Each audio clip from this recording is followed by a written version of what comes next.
require us to ensure that the state is able and is seen to be able to protect the citizens and maintain the law and order situation. Failing that, citizens will inevitably arm themselves to protect themselves. In protecting the citizens, we also need to instill respect for human rights and civil liberties in the minds of our law enforcement officials. Yemenis have made the decision to transform their country. They have done so through sheer determination, patience, and sacrifice. Despite the smallness of their means, they are determined to produce astounding results. The international community must now also decide whether their support of this transformation will stop at the doors of revolutionary victory or proceed to support Yemen into revolutionary success. This revolution is our last opportunity for real change.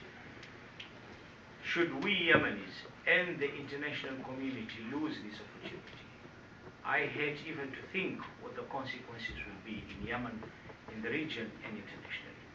Thank you very much.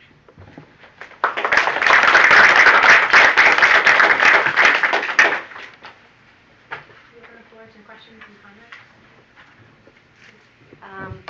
First of all, thank you. That was eloquent, informative.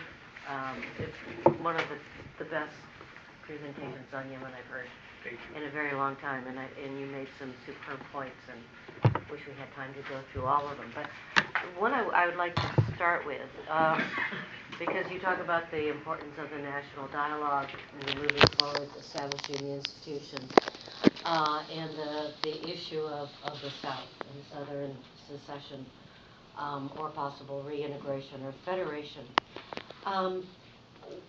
One concept that I have found I think is not very well defined, and I'd like to hear your views on it, is what exactly is meant by the South.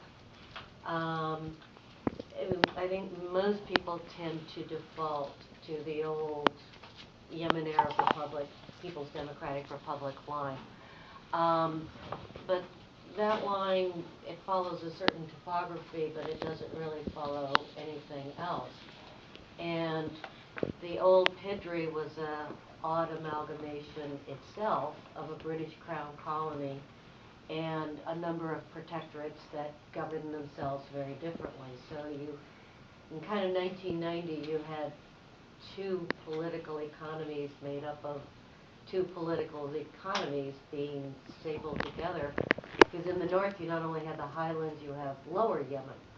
So when people talk about the Southerners and the South, and your nephew has just told me that your family's from the Hadramaut, you've got 4 or 5 different pieces.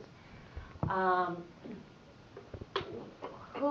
do you do this kind of regional representation in a dialogue? What is meant by the South? And is that a term that perhaps we should find some other way of talking about this issue? Because I personally find it very distorting. And I'd like to hear your views on that. Of course, if you ask people who are asking for secession, whatever the term that is used, I don't exactly what secession, they will tell you that we are going back to South Arabia. That is the South. Basically, that effectively means they do not recognize that that part of the country is part of Yemen. Right. But this claim is, by the way, defeated on history. Mm-hmm. There are records of history that go quite a long way back, and we can go and you can go into research which indicate only the south in terms of Aden and area around Aden of Yafa, yeah, and Lahaj and all these areas are Yemen, but even Hadramaut has been also. It is not a portion in our history, in historical records and poems and stories, has been defined as part of it. Mm-hmm. So when you talk about the South, you're talking about a geographical location. North is a geographical location. The country started being called, after independence, been called the People's Republic of South Yemen. Mhm. When it was transformed into People's Democratic Republic of Yemen, it was a philosophical decision to define democracy. Yeah, I know. It was actually to remove the concept that this is South Yemen, and to bring in the concept that this is part of Yemen. Mhm. Okay, that was the logic. So we were actually defining it as one part of the whole entity, rather than a segment or whatever. So the South is very much part of Yemen. But then I am saying, and many people who think like me, who are against the secession, okay, you will find counter arguments against it. But if we were to talk, and I had this kind of argument with one of our brothers who are from the South, like myself, I said that when you ask me to disengage or secede, what are you asking me to do? To go where? To secede from what into what? And the answer was that to go back to our country. My reply is that I am in my country already.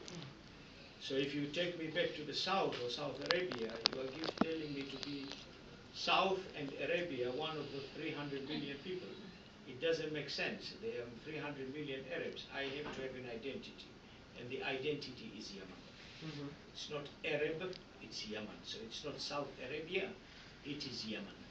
That's our identity, basically. So South is part of the whole of Yemen. I don't know if I have addressed your question.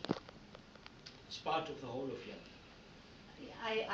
I agree with you, and one of the things that strikes anyone who spends any time in Yemen is the very strong national identity that does run to all the borders, and I agree with you on that. I guess what I was not conceding that that there should be a separate South, but when people talk about there needs to be a North-South dialogue, there's the fear that the South will break off. I'm increasingly less clear where that line would be in the minds of the people who are talking about it, in many ways for the very reasons that you just said. That the old political line doesn't really correspond to anything else. And so therefore, what Southerners are supposed to be talked to, and what are some of them talking about? Is it Aden Lahaj? Is it just around Aden? Is there the whole Well, country? there was Lower Yemen? borders Yeah. prior in 1990, before the reunification of the country. Yes, I I know. have to say reunification. Yeah. Unification, yeah. Before the reunification of the country, there were borders between the two republics. Right. And that is what they're talking about. Okay, so they're talking about the That's what they're talking about. They're talking to whatever existed before 1990 reunification. Can I follow up on that, on the federalism aspect? In order to strengthen the likelihood of an outcome together and is able to move forward building the new structures that you're talking about after a 2-year transition and then further on,